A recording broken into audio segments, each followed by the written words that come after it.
네, 여러분 안녕하십니까. 진영을 넘지 않고 진영에 갇혀서 방송하는 본격 편파 방송 더 라커룸. 자, 목요일에는 블루 라커룸으로 진보 패널 두 분과 함께하고 있습니다. 오늘도 함께하신 두 분, 먼저 박지훈 변호사님 어서 오십시오. 네, 안녕하세요. 박지훈입니다. 예, 그리고 양지열 변호사님 함께하셨어요. 네, 안녕하세요. 양재열입니다. 예, 두 분을 또 오랜만에 뵙는 것 같습니다. 두 분 조합을. 아, 그런가요? 네. 지난번에는 제가 신정환 교수님, 신정환 교수님 한달 넘은 것 같아요. 그러니까 네. 야 살아계셨어요, 변호사님. 뭐 양절 변호사하고 딱 한 달 된 것 같아요. 그러니까. 아하. 네. 박 변호사 바빠요. 예.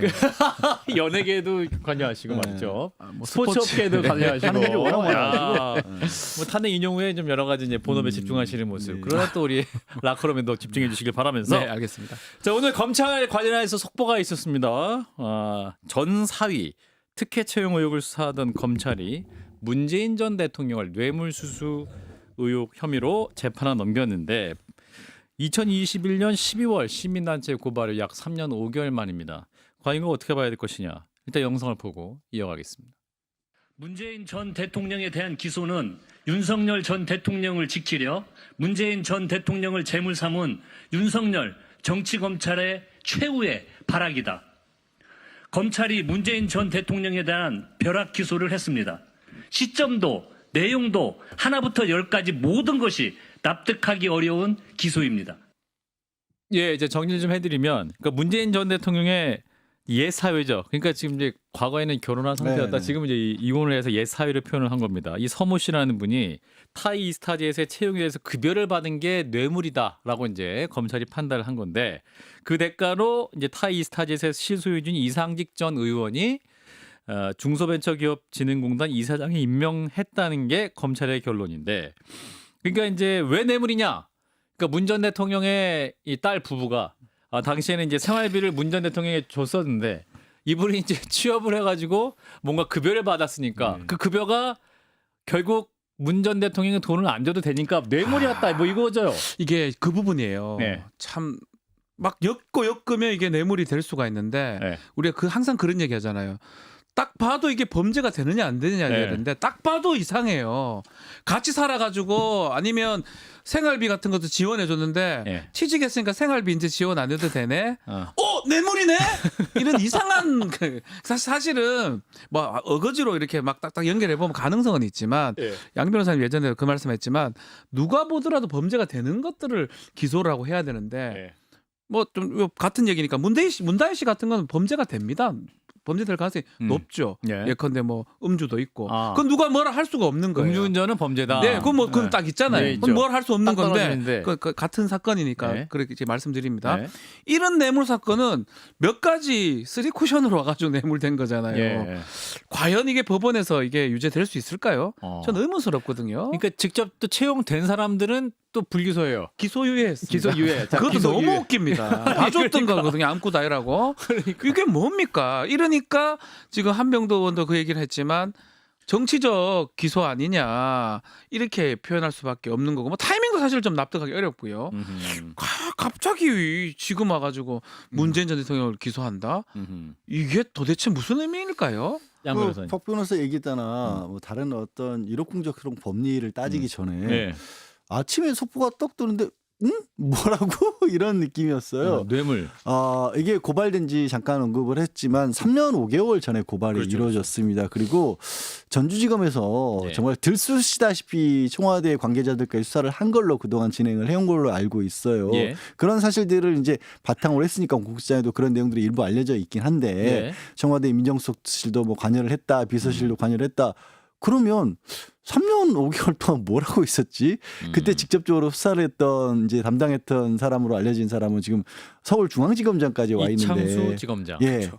그러니까 그 부분에 있어서 정말로 기소할 거리가 있었다라면 진작에 기소를 했을 텐데 예. 이제 와서 이걸 왜 꺼내 들었을까? 그리고 이거를 이제 연초부터 문재인 전 대통령에게 이거를 다 수사를 하겠다라고 뭐 서면 질의 같은 것도 보내고 그랬어요. 예.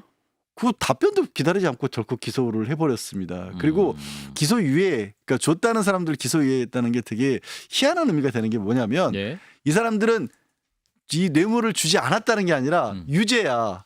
유죄인데 재판에 넘기진 않을게, 봐줄게 이런 거거든요. 그래서 약 그냥 검찰 편으로 살짝 끌어들인 겁니다. 사실은 그 의미가. 그래서 이런 어떤 상황으로 놓고 봤었을 때 이 사람들의 말이 또 그렇게 중요했던 건가 하는 생각도 들기도 하고 예. 하여튼 법리를 떠나서 정치적인 의미도 따져보면 이 시점에 저는 검찰이 뭔가 분란 내지는 그러니까 뭐 앞으로 다가올 대선에 있어서 민주당이 이게 불리한 어떤 그런 카드를 하나 쓴 거라면 잘못 쓴 것 같아요. 아. 왜냐하면 이제 민주당 내부를 들여다봤었을 때 뭐 어느 정도 일부긴 하더라도 어쨌든 문재인 전 대통령을 더 지지하는 분들도 있고 이재명 현재 예비 후보를 더 지지하는 분들도 있고 가끔 뭐 이렇게 삐걱대는 목소리가 나오기도 하잖아요. 비명계도 있고 예. 근데 이렇게 툭 던져버리잖아요. 예. 뭉칠 수밖에 없어요. 하나가 된다. 네, 그래서 도대체 뭘 생각하고 이거를 문재인 전 대통령을 이렇게 기소를 했는지 예. 납득이 이해가 안 가요, 잘. 사실 이제 검찰 개혁 얘기가 막 계속 나오고 있고 막 한데 갑자기 이렇게 되면 그 목소리가 더 힘을 얻게 되는 거 검찰 아니에요? 개혁해달라고 하는 거. 해달라는 거죠. 그렇게 보여요. 개혁이 아니라 지금 그 우리 점잖은 없애주세요. 우리는 김동연- 이따구로 하니까 없애주세요. 이런 걸로 보여요. 김동인 지사는 해체 얘기까지 하는데 아 그러니까 이분도. 이게 양 변호사님 말씀하셨지만 저도 이게 왜 무슨 효과가 있을까? 그죠. 누가 보더라도 범죄가 아니게 보이는 그런 상황에다가 타이밍상 대선 30일 놔두고 포토라인에 세운다면 문재인 전 대통령이에요. 뭔 상관이 있습니까? 더더군다나 문재인 전 대통령은 가만 놔둬야지 그래도 민주당 약간의 갈등이나 분열 양상을 만들어 놓는데 예. 괜히 그걸 건드려 가지고 예. 왜 그걸 합치게 만들어 줍니까? 만약에 이게 검사 개인이 예. 판단 뭐 한 거 아닌 것 같지만 했다면 혼날 것 같아요. 국민의힘 이쪽에서. 아, 왜 왜 그거 갑자기 기소했냐? 그렇게 하고 싶으면 옛날에 하든가 예. 아니면 선거 끝나고 하든가 그렇게 하고 싶으면 아하. 타이밍상 너무 안 맞잖아요. 그러니까 뭐냐면 예.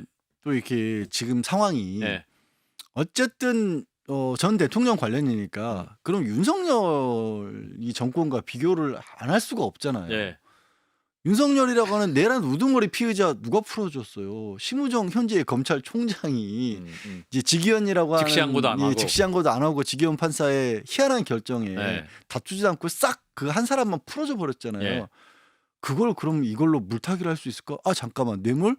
그래서 김건희 씨는 지금 뭐 명품백 같은 거 받는 게 영상으로도 나왔고 공직선거법 관련해서 공천에 개입했다라고 하는 증언들이 지난해부터 계속 쏟아지고 있고 건진법사 6천만 원짜리 가장 뭐 최근에 지금- 얘기한 것처럼 무슨 6천만 원짜리 목걸이를 받았다 안 받았다 이런 얘기가 막 나오고 있는데 그러면 국민들 입장에서 봤을 때 그거 그러면서 김건희 씨는 아직 소환 여부도 결정이 안 됐어요. 그러니까요. 지금 뭐 소환 가지고 뭐 날짜를 조정하고 있답니다. 근데 덜컥 재판에 넘겨버렸어요. 이게 문전 대통령은. 이게 섞이나요? 안 섞이죠. 그거는 사실은 직관적으로 범죄로 보이잖아요. 사실은 뭐 제 직관인지 몰라도 네. 일반 국민들이 봤을 때는 아주 독특한 분 몇 분 빼고는 디올백 받아요. 넙죽 받아 먹어요. 그렇죠. 그 누가 봐도 뇌물 아니면 최소한 공직 뭐 저기 김영란법 그 위반. 위반이 당연히 돼 보이는데 그건조차 조사도 제대로 안 하고 기소도 안 하고 누가 봐도 쓰리 쿠션으로 이렇게 생활비 줄 걸 덜 줘가지고 저래 취직시켰으니까 사실상 돈을 준 것 같은 효과다. 사실상 뇌물이다. 그거를 이제 한다는 거는 예전 국민들이 뭐 죄송한 얘기지만 신문에 완전 타이틀만 보는 그런 국민들이 많다면 예. 여기 효과가 있지만 아하. 이제는 뉴스의 본질들을 보세요. 그럼 보면 보잖아요. 아니, 뭐가 뇌물인데 갑자기 야 이게 뇌물이라고 대부분 이러고 야 김건희는 뭐 하는데 이래 된단 말이에요. 예. 그런 의미에서 검찰이 예. 아마 이게 누가 결정을 내리는지 뭐 혼자 했는지는 알 수 없지만 예. 상당히 미숙하다. 미숙하다. 안 보면 모르겠지만 제목만 보고 문재인 뇌물죄 이야 이거는 모르겠죠. 그 안에 살짝만 읽어봐도 말이 안 되는 내용이거든요. 예, 예. 그래서 저는 납득이 안 된다는 얘기를 원래 하는 겁니다. 생활비를 주다가 생활비를 안 주게 됐으니까 뇌물이다. 이건 내 간단히 얘기해. 말장난칩니까? 그리고 뇌물이면 이제 대가 관계가 있어야 되는데 네. 그래서 이제 이상식 전 의원이 뭐 중진국 이사장에 네. 이렇게 앉았다든가 이런 부분들인데 네. 몇 가지 넘어야 될 부분들이 너무 많아요. 이상식 전 의원이 상당히 뭐 그 분은 비위가 분명히 있었던 건 네. 맞는데 그 사람이 가지고 있었던 뭐 중진 의원으로서의 지위라든가 사회적 경제적으로 누렸던 위치 같은 걸 따져보면 그거를 그렇게까지 해가면서 과연 그걸 쫓아다니면서 저 그 자리에 앉혀주세요 뇌물입니다. 이상하죠? 예 쉽게 예, 좀 그래요. 근데 지금 이제 며칠 전에도 이제 윤석열 전 대통령 형사 재판 받고 있지 않습니까? 네. 이제 재판정에서 눈을 탁 감고 꾸벅꾸벅 조는 모습도 등장했기 때문에 이제 자신들의 뭐랄까 검찰 출신 대통령이 저렇게 이제 재판정에 형사 재판받아 수모를 당하는 모습을 보니 뭐 정치적 의미로 이걸 또 좀 더 한 걸로 좀 덮기 위해서 그러니까요. 그걸 때문에 했을 수도 있거든요. 예, 예. 윤석열 재판, 문재인도 기소. 그러니까 예전에 이제 아주 신문만 보고 이렇게 제목만 보고 문재인 뇌물죄 기소. 이게 말이 되냐 이게 전직 이래. 그럴 때는 먹히지만 이제는 기사 내용들을 하고 안에 다 내용. 봅니다. 보시게 되면 그러니까 일견 그런 의도에서 했을 것 같기도 한데 네. 뭐 검찰이 정치적이라고 가정했을 때 했을 것 같기도 한데 효과상 보면 효과는 전혀 없을 뿐더러 한 사람은 조는 내란 우두머리 조는 사람이에요. 예. 그 사람은. 예. 그리고 딴소리 엉뚱한 소리 눈을 하고 감고 있고, 있죠. 예. 그러다가 뭐 사람 얘기하니까 막 화가 나서도 일하고 막 얘기하는 그런 사람의 충성 얘기하니까 예. 그쪽하고 이쪽하고는 비교할 수가 없는 상황입니다. 다만 이제 뭐 아주 극우적이고 윤석열 지지자는 약간의 어떤 위안을 얻을 가능성은 있지 않나요? 약간의 문재인 위안. 전 대통령도 뭐 저 뇌물죄로 사람도 문제가 있구나. 뭐 뭔가 이제 불구속 기소됐다. 예, 그 정도의 효과가 아닐까 싶어요. 그거를 효과를 제대로 보려면 윤석열이 받고 있는 혐의가 뭐 좀 긴가민가 하고 뭐 저런 걸 가지고 대통령을 뭐 재판에 넘겼냐 탄핵에 넘겼냐 물론 지금도 이제 탄핵 반대하는 분들도 있긴 합니다만 예.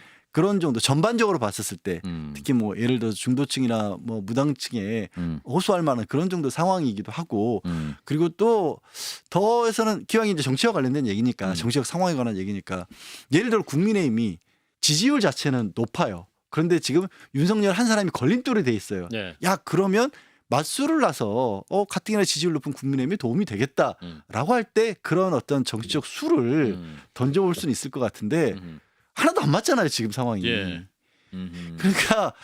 그러니까 검찰이 만약 정치적 의도를 가지고 한 거라면 과거에 잘못된 관행처럼 우리가 뭔가 이 대통령 선거라고 하는 큰 판에 하나의 좀 흔들릴 수 있는 어떤 카드를 던져보겠다라는 판단이었다라면 판단 착오로 보입니다 저는. 박영진 전주지검장 이분이 이제 송경호가 아니고 누구죠? 이원석입니다. 네. 이창수 이제 서울중앙지검 현 중앙지검장의 후임이죠. 후임자. 예. 후임자인데 이분이 또 이원석 총장 시절에 그 대검 범죄정보기획관 출신으로 이렇게 정보를 많이 다루는 분이잖아요. 그렇죠. 그러니까 좀 뭐랄까 여러 가지 뭐 알지 못하는 정보를 알 수 있었기 때문에 뭐 이러한 요직이죠, 요직. 요직이고 뭐 전주지검장이 원래 그런 자리는 아니었는데 네. 이번에 전주지검장이 서울중앙지검장으로 갔던 거거든요. 사실은 그 직전에 가게 되면 그 자리는 요직이 또 돼버려요. 중앙지검장은 사실은 뭐 최고의 요직입니다. 누가 보더라도. 윤석열 전 대통령 총장 가기 전에 뭐 이거 중앙지검장 했지 않습니까? 네. 그럼 뭐 이창수 지검장이 뭐 지금 상황은 좀 그렇진 않지만 뭐 정권이 바뀔 수도 있고 탄핵이 된 상황이지만 네. 실제로는 지방에 지검장 검사장 하다가 중앙지검장 이거 갈 수가 없는 건데 그 길을 갔던 거거든요. 예. 이 사건 등등이 좀 효과가 있었다고 보고 전 대통령 관련 사건을 예. 갖고 있었다. 또 마찬가지로 박영진 지금 지검장 같은 경우도 범정에서 기획관 하다가 또 전주지검장 갔기 때문에 예. 아마 그런 어떤 생각도 조금 있지 않았을까. 뭐 근데 이제 그 의도했는지는 알 수는 없겠습니다. 그렇군요. 뭐 신장식 의원 같은 경우는 이제 이창수 지검장이 마지막까지 뭔가 하고 싶은가 보다 뭐 이런 해석을 하고 있는데 뭘 할 수 있는 거예요? 근데 뭘 해도 안 될 것 같은 상황이긴 한데 만약에 뭐를 할 수 있다 하고 싶어 했다라고 한다라면 그 예. 얘기는 거꾸로 현재 지금 검찰 지휘부는 예. 뭐 지금 뭐 검찰총장을 포함해서 심은정 총장을 포함해서 박성재 법무부 장관도 그렇고요. 여전히 지금 상황에 대해서 승복하지 않는 모습을 보인다라고밖에는 말씀드릴 수가 없을 것 같아요. 실제로 이제 검찰 내부의 인사 같은 경우에도 박성재 법무부 장관이 이번 주 들어서 했던 인사 중에 좀 시도하고 있는 게 대검의 감찰부장하고 법무부의 감찰관을 지금 새로 지금 임명을 하겠다라고 나섰거든요. 이게 어떤 의미가 있냐면 우리가 알고 있는 감찰관과 감찰부장 많은 이름이 나왔던 분들이 있습니다. 그 계엄 과정에서 당일날 이거 못하겠다라고 유력 감찰관이 당시에 사표를 쓰고 이제 민간인 신분으로 돌아왔고요. 그리고 윤석열 당시 총장 시절에 비위를 징계하러 나선 한동수 감찰부장이 있습니다. 그렇죠. 그러니까 검찰 내부에서 그나마 견제할 수 있는 세력이었었고 그리고 그래서 검사 출신이 아닌 사람들을 이렇게 지명했던 그런 자리입니다. 문재인 전 대통령 시절에. 그런데 이번에 그러니까 검찰 출신 대통령이 계엄이라고 하는 어마어마한 내란의 지금 재판을 받고 있는 상황을 만들어 놓고 검찰이 이런 상황이면 검찰이 기소권만 갖는 게 맞다라는 그런 여론이 있는 와중에서 검찰 내부의 비위 사실을 들출지도 모르는 검찰관이라든가 감찰부장을 다시 검사로 지금 지명을 하겠다라는 거거든요. 알박기. 예, 알바끼기도 하고 안 물러나겠다는 거예요. 아. 우리 당하지 않겠다. 아하. 그런 신호로 우리 건드리면 어디를 칠지 모른다라고 생각을 한 것 같은데 예. 아픈 데를 쳐야 되는데 아. 어이없는 데를 치는 거죠. 네. 쳐도 아프지 않았다. 아프지도 않고 이재명 쪽으로 여론이 해야죠. 어떻게 보면 하려면 제가 근데 시키는 건 아닌데 이재명 시키는 대표- 거 할 게 없으니까 그래요. 이재명 예비후보 같은 경우도 검찰이 지금 대북송금 사건에서 네. 공판 준비기를 거치면서 검사들이 판판이 깨졌어요. 재판장에서 판사가 공소장에는 사실을 써야 되는데 입증되지도 않은 사실을 자기 의견을 사실처럼 쓰면 어떡하냐라고 다시 정리하라는 얘기가 나왔습니다. 이거 어마어마하게 심각한 일이거든요. 그냥 공판 준비기일에서 물어봐요 검사한테 여기 써 있는 거 사실입니까? 당신 의견입니까? 이렇게 정황만 가지고 있지도 않은 뭐 검증되지도 않은 걸 써도 됩니까? 이렇게 나무라고 있는 상황이거든요. 그러면 그 동안에 윤석열 검찰총장 시절부터 시작해서 그때부터 끌어왔던 사건들에 특히 주요한 정치적 사건들이 어떻게 꾸려졌는지를 이게 낱낱이 보여주고 있는 상황이에요. 그게 이런 걸 또 집어넣은 거예요. 예.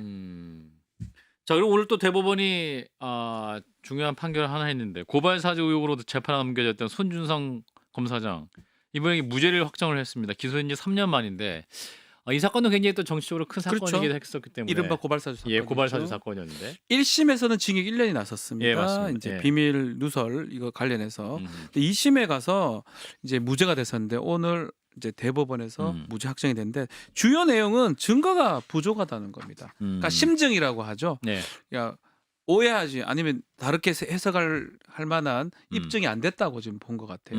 그게 갔는데 제3자가 보냈을 수도 있고 꼭 그렇게 이 손준성 검사가 김웅 전 의원한테 보냈다고만 단정할 수 없다. 이 부분 때문에 이제 무죄가 된 것 같은데 예. 글쎄요 저는 뭐 이거는 법원의 판단이니까요. 아하. 2심 법원 판단 또 대법원 판단이니까 뭐 그거에 대해서 어떻게 잘못됐다고 하긴 어렵지만 이런 거는 사실은 증거법이나 이런 것 때문에 지금 무죄가 된 거고요. 예. 지금 사실은 컴퓨터 그 빼가지고 한 것들은 다 나와 있잖아요. 사실. 예. 되게 도덕적으로 좀 비난을 받아야 될 상황이 아닌가. 다만 법적으로는 처벌 안 되는 그런 상황을 보입니다. 그 항소심에서의 무죄를 그대로 확정한 건데 사실 항소심에서 무죄를 하면서 이 손준성 검사와 관련해서 중요한 부분을 지적을 했어요. 증거들을 살펴봤더니 손준성 개인이 이 사실을 전체적으로 꾸몄을 가능성보다는 다른 사람들이 있었을 가능성이 있다. 그러면서 제3자에 의한 전송 가능성을 얘기를 한 겁니다. 예. 근데 이제 주로 그 부분을 쏙 빼놓고 제3자니까 손준성은 무죄야 해서 문제가 없는 것처럼 얘기를 하는데 그게 아닌 거예요. 수사가 미진하다. 그런데 수사가 미진할 수밖에 없는 이유가 뭐냐? 검찰에서 검사 안 내부를 제대로 못 안 들어보게 제대로 안 했으니까 했으니까. 못 들여다보게 막았으니까 그거를 오히려 법정에서는 항소심에도 지적을 한 거거든요. 하지만 그럼에도 불구하고 대부분의 언론은 그냥 손준성이 무죄였다. 고발 사주가 있었던 게 아니다라는 식으로 이렇게 보도를 하고 있는데 오히려 이거는 손준성이 무죄를 받을 수밖에끔 만들어졌던 당시의 검찰 그 부분이 이게 잘못됐다라는 이제 게 더 앞으로 확실히 이게 나온 거죠. 무죄 받아서 뭐 이제 손준 검사나 뭐 좋겠죠. 뭐 행복하나 하여튼 뭐 좋을 수밖에 없는데 지금 문제가 이런 것들이 켜켜이 쌓이잖아요. 네. 검찰이 해체되거나 대대적인 개혁이 필요한 상황으로 보여요. 당시에도 고발 사주 이제 네. 고발해서 2주도 안 된 대검 컴퓨터 25대를 다 다 포맷했다는 거야. 포맷됐잖아. 증거인멸 한 거잖아요. 그 아니, 그 등등의 얘기죠. 상식적으로 이런- 25대를 그러니까 이게 수사를 새로 산 지 2주밖에 안 됐는데 수사를 그냥 자의적이고 예. 편파적으로 하면 이래 되는 거거든. 공소유지 내가 아는데요. 뭐 아. 아이고 뭐 무죄 받아라 뭐 이런 무죄 받아요. 뭐 어렵습니까? 네, 네. 그런 상황이 좀 마찬가지로 제가 불고불리라 그러잖아요. 음. 법원은 나오는 대로 판단해 줘야 돼요. 아. 야 이거 조사 안 하니? 이게 이제 성명 행사인데 예. 정말 제한적으로 하는 거예요. 너 아. 조사 안 하니? 이런 거는 아하. 너 이거 공소유지 이렇게 안 할래? 아하. 지난번에 이재명 대표 항소심 공소법원에서 성명을 해가지고 공소장 변경했는 게 예. 되게 제한적인 거예요. 재판부는 잘 못합니다. 음흠. 하는 대로 해오거든요. 멍청하게 오면 멍청하게 답변 판결해 줄 수밖에 없어요. 아하. 그러니까 이런 것들이 이 건에선 뭐 손정 검사가 뭐 기분 좋고 할 수 있지만 전체적인 검찰을 봤을 때는 되게 안 좋은 거예요. 아, 오히려 악수가 될 수 이 있다. 검찰청법은 몇 개만 바꾸면 되거든요. 아하. 새 정부 들어서면 한 3일 만에 다 바뀌어요. 이래 되면. 오. 아니 그냥 도장 찍으면 법안은 거의 만들어져 있거든요. 법안 통과되고 이재명이라 하면 안 되지. 하여튼 다음 대통령이 그 누군가 뭐 거부권 행사를 하지 속마음이 나와버렸어요. 아니. 괜찮아요. 방송이에요. 유력하니까. 예. 그러게 되면 다 없어집니다 검찰이. 사실 그래요. 지난 문재인 정권에서 이제 검찰청법을 바꾸면서도 예. 중요 사건 몇 개를 빼놓고는 이제 수사 기소를 분리를 했습니다. 예. 이미.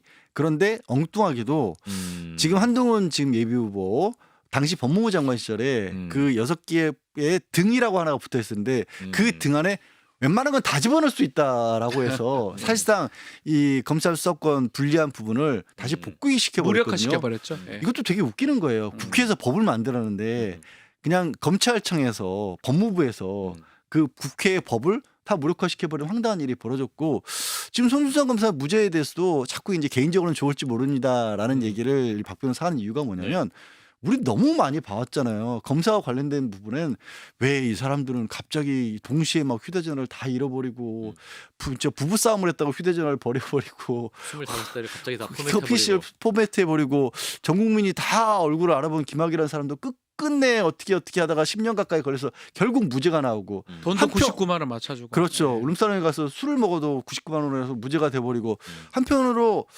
오늘 나온 뉴스 어떤 걸로 기억을 하는데 당시에 이제 그 검언 유착과 관련해서 네.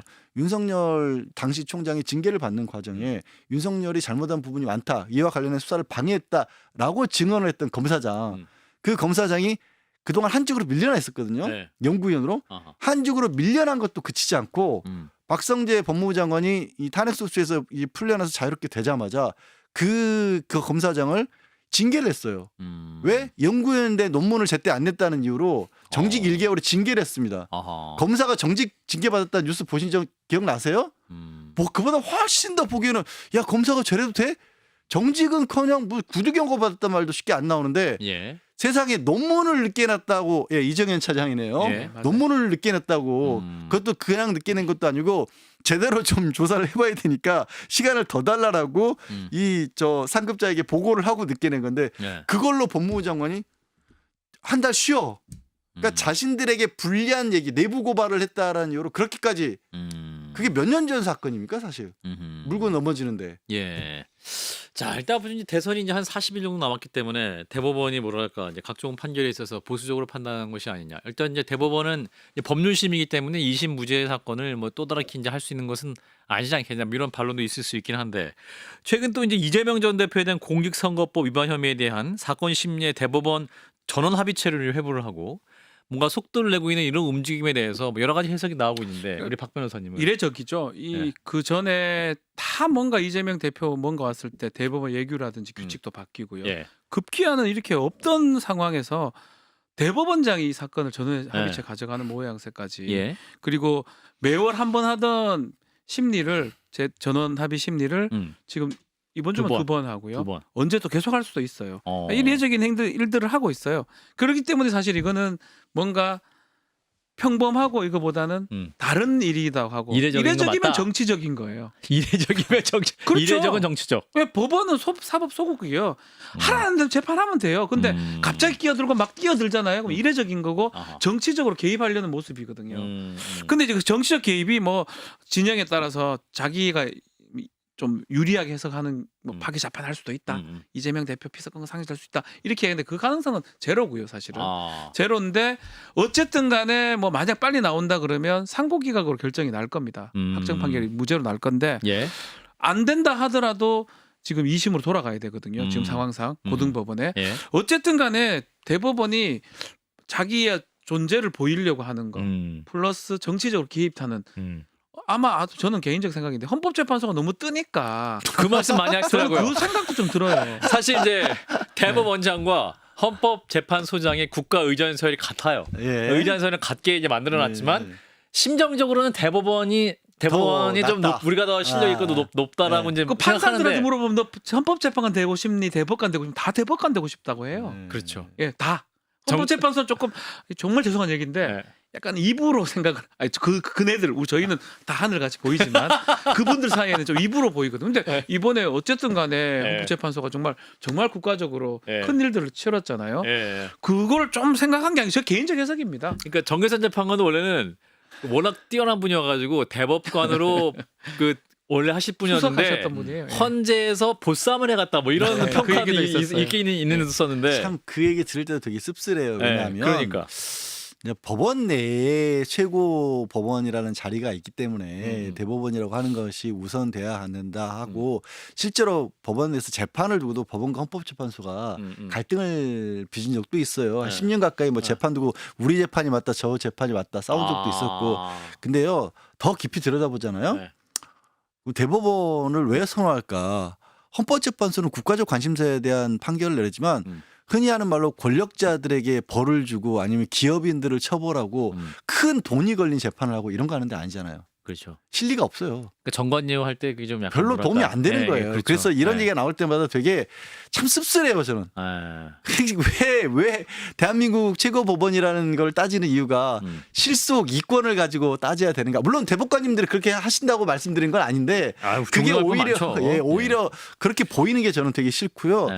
그래서 사실 이제 아까 얘기했던 것처럼 말씀하신 것처럼 우리 그 되게 황당한 게 이번에 윤석열 재판하면서 많은 분들이 헌법재판소 재판관들 이름 막 줄줄줄 외운다. 문영배, 다 이민서, 뭐 외웠어요. 정순신, 막 다 외웠어요. 이렇게 뭐 다 외웠어요. 경계선 뭐 이러는데 네. 대법관은 대법관 마용주만 외웠어요. 예. 대법관 이름은 없어요. 잠깐만 대법원장 이름만 조이대 조이대 물론 이 그 정도. 뒤에 이제 뭐 천대엽 법원행정처장도 맞네요. 나왔었고 예. 노태학 노태학 선관위원장은 이제 중앙선관위원장. 예. 야구방망이로 맞을 뻔하셨기 때문에 이름을 알게 나머지 분들은 죄송하지만 잘 몰라요. 네, 맞아요, 그러다 맞아요. 보니까 그런 얘기도 우스갯소리처럼 나오는데 예. 저는 섣부른 판단은 안 하겠습니다. 왜 그러시는지는. 예. 근데 예. 다만 이걸 뭐 결과를 막 갑작스럽게 이상하게 되기는 불가능한 구조인 게 불가능해요. 예. 그러니까 법원행정처장하고 선관위원장 빠져도 12분이 재판을 해요. 그렇죠.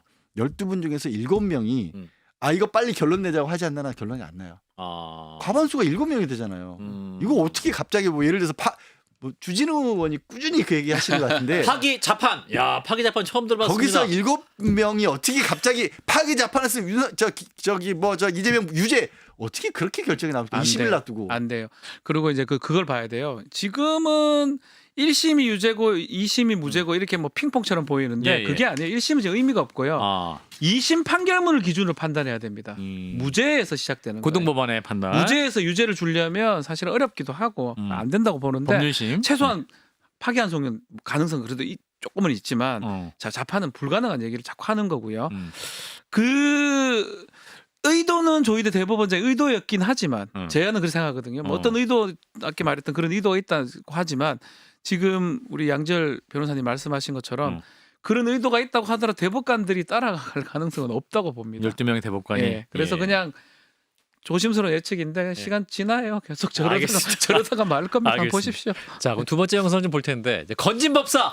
이분이 또 요즘 계속 나오네요. 이분이 통일교에서 건진법사를 통해 김건희 여사에게 고가의 다이아 목걸이를 전달을 했고 실제 통일과 윤 전 대통령의 독대가 이루어졌다라는 보도, JTBC 보도인데요. 자, 일단 영상을 보고 이어가겠습니다. 제가 3월 22일 날 대통령을 뵀습니다. 1시간 예. 녹대를 했습니다. 전 통일교 거기서 2인자. 동의한 내용도 있고요. 그리고 금주에 만납니다. 정부 쪽 관계자를. 예. 자, 지금 그래서 뭐 이제 통일교 건진법사 김건희 여사 뭐 이름 나오지만 중요한 건 또 목걸이입니다. 목걸이. 자, 뭐 동의한 내용이라는 게 뭘까요? 근데 1시간 녹대했고 거기서 동의한 내용도 있고 그리고 금주에 만납니다. 이게 참 좀 납득하기 어렵습니다. 예. 통일교 상당히 큰 종교이기도 하고요. 예. 뭐 그 종교 관계자가 대통령을 본다? 볼 수 이인자, 있나? 이인자. 있나? 저도 그것도 의문스럽기도 하고 그까지도 문제가 되지만 금품이 오갔다는 거거든요. 뭐 전달됐다고 아니라고 하지만 이제 이 금품 자체 6,200만짜리 목걸이인데 예. 이 목걸이가 되게 유명한 명품이에요, 상표입니다. 사실은. 제가 이름 또 까먹었어요. 어려서. 반클리프의 나타펠. 두 분 대단하시죠.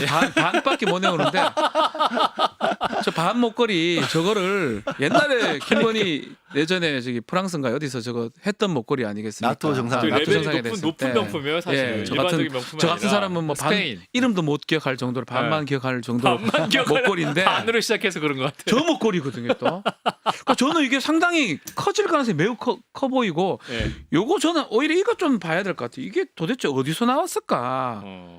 그러면 또 저는 또 한편으로는 이건 또 검찰 쪽에서도 나온 거 아니냐 이 생각도 들기도 하고.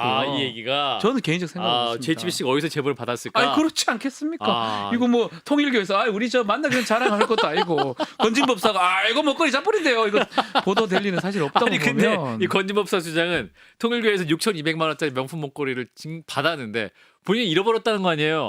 잃어버렸는데 왜 김건희 여사한테 간 것 같은 그런 의혹이 있냐 말이죠. 이거 어떻게 봐요? 지금 뭐 동일 제품인지는 아직 확인이 안 됐습니다. 정확히 하니까 뭐 저희가 확정적으로 말씀할 수는 확정되면 없지만 말씀드릴 수 그런 없어요. 의혹이 있는 겁니다. 예. 근데 이제 거기에 또 이제 건진의 폰에서 법사폰이라고 하더라고요. 이제 보면 이제 빌리지 마시라라는 그런 메시지가 있었다라는 걸 선물로 그래요? 드리는 거니까 그런 예, 얘기도 예. 지금 발견이 됐다라고 하고요. 예.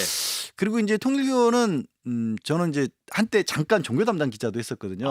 그때 이제 공식 행사 해외에서는 행사 중앙일보의 문화부 출신. 예. 행사할 때도 한 일주일 정도 출장도 동석해 본 적이 있는데 예. 생각보다 어마어마한 교세를 가지고 있어요. 이게 원래 통일교가 맥콜, 일화, 네, 큰 사업체가 네, 있고 막 그 네, 그렇습니다. 어마어마해요. 샌프란시스코 항구의 그 지분을 뭐 그럼요. 많이 가지고 있다. 양평 가면 뭐 제철도 있고. 양평 거기에 비교할 정도 아니에요. 왕국이 있어. 근데 예. 그 통일교의 가장 수건 사업은 통일입니다. 실제로 문선명 전 교주 때부터. 그래서 박정희 때부터 북한과의 사업에 끊임없이 이렇게 뭐 좀 기여를 하려고 했었고 꼭 나쁘게만 볼 것만은 아닌 부분도 있었어요. 예.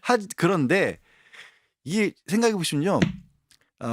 최재형 목사가 이른바 디올백 들고 갔을 때 예. 김건희 씨가 뭐라 그래요? 이 자리에 통일. 올라오니까 통일도 시켜야 되고 할 일이 되게 많다. 저기에 만나서 저 얘기한 게 당선이신 분 때였어요. 3월에. 근데 그 영상은 아시죠? 그때 9월인가 찍혔었던 맞아요, 거고. 그러면 왜 그 얘기를 했었는지가 여기서 또 틀 수가 있고 저 윤 씨라고 하는 사람이 저 행사와 관련해서 이게 또 이런 조치들을 얘기를 한 게 있어요. 그래서 이제 통일교회 사업 계획이 2027년에 맞춰서 진행을 하기로 합니다. 2027년. 27년이면 윤석열 임기 마무리된 겁니다. 그 안에 마무리를 지어야 된다라는 얘기도 해요. 그러니까 통일까지는 아니더라도 뭔가 통일교 대북 사업을- 나름의 대북 싸움의 커다란 사업을 줄기가 있었다. 하려고 했었고 그리고 거기에 동의를 받은 게 아니냐라는 생각을 당연히 해볼 수 있는 거예요. 검사라도 잘했을 것 맞네, 같은데. 맞아 예. 보여요. 근데 검사 그렇다고 해서 막 제가 시나리오 짜면서 억지로 사람 알겠어요. 그건 아닙니다. 약간 아니 어떤 근데 이제 여러 가지 이게 예. 이화영 전 지사 대북 송금 사건보다는 더 그럴듯해요. 더 그럴듯해 보여요. 이번에 아까 얘기했던 그 지금 공판 준비기일에서 예. 뭐 이런 건 공수처 이런 거 나와요. 김재환한테 보고했다 이런 얘기 나오거든요. 판사가 물어봐요. 이거 사실 확인한 거예요? 아니 저는 그 사건 얘기할 때마다 김정은한테 물어보긴 했나? 못 물어봤을 거 아니에요. 근데 그렇죠. 공소장에 그렇게 써놨다는 거예요. 그것보다는 훨씬 그럴듯하잖아요. 제 얘기가. 그럴싸합니다. 그래서 사실 어디까지 이게 터질지 이제 그러니까. 가늠이 사실 안 되거든요. 그러니까. 요게 6,200만 원이지만 곱하기 10배 그냥 우리 수사 같은 거 해보면 하나 나오잖아요. 네. 다 튀어나옵니다. 더 많이 했을 거라고 추측되는 부분도 있는 아. 거고요. 왜 목걸이가 글로 갑니까? 그리고 또 잃어버렸다는 것도 말이 됩니까? 근데 저 웃긴 게 뭐냐면 또 건진법사 집에서 발견된 현금 뭉치가 있었는데 이 현금 뭉치가 윤 대통령 취임 후 3일 후에 한국은행에서 발권된 5천만 원 상당의 관본권. 원래 이게 이제 한국은행에서 돈을 찍잖아요. 네. 돈을 찍으면 금융기관에 보내주는 뭐 그렇죠. 이런 건데 저거 우리 보통 사람 볼 일도 못 없어요. 만져요. 못 수도 만져. 없어요. 못 네. 만지는데 요걸 이제 뭐냐 그랬더니 이 건진법사가 되게 사람들이 돈을 뭉텅이로 주면 자기는 쌀통에 넣어둔다. 그러니까 누가 줬는지 모르는 돈이다. 이렇게 저런 게 쌀통에서 나온다는 게. 쌀통에 관본권이 있어. 은행이야? 야, 저거는 한국은행에서 바로 만드는 거고 예전에 그 원세훈 사건인가요? 네. 그때도 관본권이 나옵니다. 그때는 특활비였어요. 특수활동비. 국정원 특활비였기 때문에 그러니까 뭐 추측할 수 있는 부분은 정부 내지 대통령실에서 왔던 돈일 가능성이 매우 높아 보이는 그러겠네. 상황이고요. 예, 그 저는 왜 저 돈 안 쓰고 저거를 넣어놨을까 쌀통에. 근데 저는 요 생각이 좀 들긴 하더라고요. 너무 많은가 돈이? 아니요. 예컨대 나라님이 주신 돈이잖아요. 안 쓰고 안 먹고 저도 그럴 것 같거든요. 저 술을 만약에 와인을 받았다. 이렇게 그러니까 그런 느낌이 좀 들어요, 사실은. 그러겠다. 원래 같으면 써야지요. 이거 뭐 돈 현금 똑같은데요. 썼으면 또 우리가 알 수도 없습니다. 하긴 돈 또 써버리 저희가 보면. 명절 때도 막 신권 막 빳빳한 돈 예. 세뱃돈 받으면 그건 안 쓰고 예. 약간 좀 보관하기도 아니, 하고 막 그러는 거니까. 뭐 우리 같은 사람이야 5천만 원 생기면 우리 같은 사람. 뭐 쓰겠죠. 우리 같은 사람이야. 쓰겠죠. 보통 사람들은. 예, 그러니까. 예. 근데 이거 이제 보도되는데 같이 보면 2017년 18년 지방선거 전후로 해서 건진의 배우자 부인 계좌로 6억 4천만 원이 들어왔다는 거 아니에요. 야. 그거 물어보니까 그 기도비로 받은 거 현금으로 받으면 계좌에 기도비 넣었다. 6억. 야. 그리고 그 계좌에 들어온 거 말고 쌀통이 있었던 게 1억 4천인가가 나온 거 아니에요. 야, 쌀통이 왜 쌀이 없고 왜 돈이 들어갔을까? 근데 그 중에서 희한하네요. 5천만 원이잖아요. 네, 그러니까 네. 지금 박 변호사 얘기한 게 저는 맞아 보이고 거기에 네. 더해서 누군가 건진을 찾아와서 청탁을 하거나 부탁을 하고 있는 사람이 실제로 그렇게까지 영향력이 있어요. 야, 너 이런 거 본 적 있어? 이리 와봐. 이게 말이야. 한국은행에서 그럴 수 있죠. 아니, 봐봐, 띠를 봐. 너 띠지 봐봐. 야 감봉 봐 감봉권이야. 이거 보통 사람은 구경도 못해. 껍벅 죽지 않겠어요? 그리고 건진이라는 사람이 정권 초기에 황당한 일이 있었죠. 건진이라는 사람이 기업들을 찾아가서 뭔가를 부탁을 했나 봐요. 그랬더니 대통령실에서 내놓은 게 네. 기업들에게 조심하라고 합니다. 건진을 잡아들이는 게 아니라 아하. 건진이 가서 무슨 부탁을 하더라도 들어주지 마세요. 이게 생각해보면 얼마나 코미디예요. 이번 명함이 뭐 금융권 뭐 회장들, 뭐 기업 회장들, 국회의원, 뭐 검찰 고위 아니 간부들, 보통은 그러고 다니면 경찰 간부들. 잡아들여야 되는 거 잡아야죠. 아니에요? 네. 잡아야죠. 근데 그러지 마시고 들어주지 마세요. 우리 법사님 부탁하더라도. 이게 입장이었어요 대통령실에. 시작이다. 시작이다. 엄청난 일들이 벌어질 것 같습니다. 아하, 그렇군요. 네, 그건 예. 제 예상입니다. 아니면 뭐 말고요. 시작에 불과하다. 시작에 불과하다. 자, 오늘 얘기할 게 너무 많아가지고 자 조기 대선 레이스 진행되고 있습니다. 자 민주당 주자들은 오늘 호남을 향했고 국민의힘 경선은 찬탄 2분, 반탄 2분으로 이제 4명이 이제 토론을 오늘 내일 진행을 하는데 오늘 이제 두 팀이 진행이 됐습니다. 김문수, 한동훈 이어서 안철수, 김문수 이렇게 두 팀이 토론했는데 자 장면 일단 보겠습니다. 오늘 대법원에서 유죄 확정이 김문수 후보 하나 되시지 않았습니까? 이렇게 되면 저는 김문수 후보님 존경하지만 우리가 이재명 대표를 전과 4번 후보다라고 만약에 김문수 후보가 대통령 후보가 되신다면 공격할 수 없게 되는 것이 아닌지 저는 그걸 오히려 되묻고 싶어요. 총 지금 보면 어떻게 보면 전과의 숫자로 말씀드리면 오히려 지금 이재명 대표의 확정된 전과 숫자보다 오히려 김 후보님의 숫자가 더 많지 않습니까? 저는 그러나 제가 간 것은 직선제 개헌 쟁취를 하다가 또 갔고 제가 그렇게 선거 과정에 일어섰던 이런 몇 가지지 이재명 후보 이런 개발 비리나 이런 검사 사칭 뭐 아니죠. 이런 두 건은 전광훈 씨랑 직접 관련이 있는 사안 아닙니까? 그거는 오늘 확정되었어요. 악력 수칙 부분 김문수 후보 굉장히 당황하시는 것 같아요. 예, 오늘 토론 장면 중에 저희 제작진들 보면서 와 이런 공격을 하다니 하면서 오늘 또 공교롭게도 대법원 또 판결이 나왔어요. 하필이면, 그 네. 코로나 시국에 그 했던 위반했던 거. 예, 그 코로나 그때 벌금이 지금 확정이 돼버린 되죠. 250만 원. 예, 뭐 피선거권 부분하고는 뭐 관계가 없다고 하지만 예. 어쨌든 간에 한동훈 후보는 그때 당 대표 선거할 때 나경원 후보랑 하는 그때 모습도 또 떠오릅니다. 아 맞네요. 그러니까 이런 건 잘해요. 가장 그렇죠? 아픈 부분을 확 건드리는 그거 거죠. 던지고 한번 슬쩍 넘어갈 수도 있는데 정강훈 거 아닙니까? 이렇게 얘기하는 거잖아요. 이거 사실은 이거는 검찰 수사할 때 예, 맞아요. 사전 정보를 다 알고 얘가 이제 이런 그러니까 답변하면 이런 질문하는 예측하고. 거거든요. 허를 찔리는 공격이거든요. 아. 김문수 후보가 너무 당황을 했어요. 오늘 아까 사실은. 당황했어요. 정말로 당황했어요. 완전 저런 모습 처음 봤습니다. 아하, 오늘 안철수 유죄 받은 후보랑 것도 화가 나겠지만 3시간 토론하시는 굉장히 힘들어 보이시더라고요. 예. 근데 양 저는 변호사. 저기요 제 스스로도 음. 보통 사람이 음. 관심이 좀 없는 일에는 예. 머리가 자동으로 잘 안 들어가나 봐요. 아. 이게 지금 국민의힘 토론 과정에서는 저도 뭐 정치 관련 얘기를 많이 하고 보세요 변호사님 다니는데 그래도 아니 보는데요. 방송을 해서 보셔야죠. 아까 방송을 해서 보죠. 봤다는 얘기 하는 겁니다. 아, 알겠습니다. 근데 신기한 게요. 어. 금방 잊혀요. 그래서 그리고 머릿속에서 분석도 잘 안 돼요. 애써 뭘 해보려고 해도 예. 금방 빠져나가 버리고. 근데 한동훈 지금 후보 예비 후보 저런 모습은요. 예. 굉장히 참 뭐랄까 검사가 우리 이제 검찰들이 뭔가를 일을 하려고 할 때 예. 많이 나오는 단어가 캐비넷 아닙니까? 아, 예. 결국 캐비넷 꺼내는 것만 잘하는 거다라는 생각밖에 안 들어요. 그러니까 자기가 가장 자신 있어 보인다는 부분일 수 있지만 저런 모습을 자꾸 보이면요. 누가 정치권에서 누가 한동훈이라고 하는 사람과 손을 잡고 일을 벌이고 싶을까?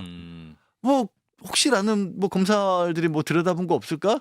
그리고 약간은 금기처럼 여겨질 수 있는 부분들을 자꾸 공개적으로 특히 나경원 지금 탈락했지만 후보 같은 경우에는 야 저런 얘기까지 지금 해도 되는 거야라는 싶은 그렇죠. 일을 벌였지 않습니까? 맞아요. 그때도 똑같은 얘기가 나왔어요. 지금도 김문수, 그러니까 굳이 따지면 저는 김문수 후보가 왜 저렇게까지 버벅이는지 이유는 하나예요. 오히려 거꾸로 김문수 후보로서는 과거의 행적은 학생운동했던 사람이고 뜬금없죠. 노동운동했던 분이지 맞아요. 않습니까? 존경한다고 또 한동훈 후보는 얘기했어요. 예, 그래서 김문수 후보는 지금은 그런 얘기들이 자랑스럽지 않은 거예요. 아.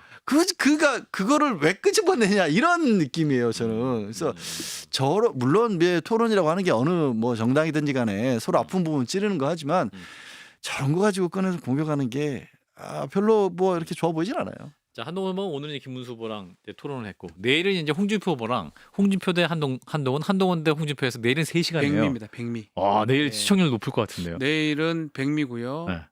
또 결국은 탄핵 얘기가 또 되지 아. 않을까 생각도 듭니다. 아. 그러기 때문에 또 1차전이라고 해야 되나요? 예. 4인 그 뽑을 때 그때 벌써 예. 상당히 좀 두 분이 예, 눈에 좀 안 좋은 그런 내용들이 오갔지 않습니까? 예. 네 명이 동시에 2차전이 했을 또 때. 생길 가능성도 있다고 뭐 보거든요. 이게 구두 얘기도 나오고. 그렇죠. 그런 예. 거 봤을 때는 뭐 홍준표 후보한테 예를 들어서 한동훈 후보가 뭐 눈썹 문신 이런 얘기를 한다면 이 토론이 아주 격이 떨어질 수도 있다는 생각도 눈썹 들어요. 문신 예, 앵그리보드. 예. 예. 아.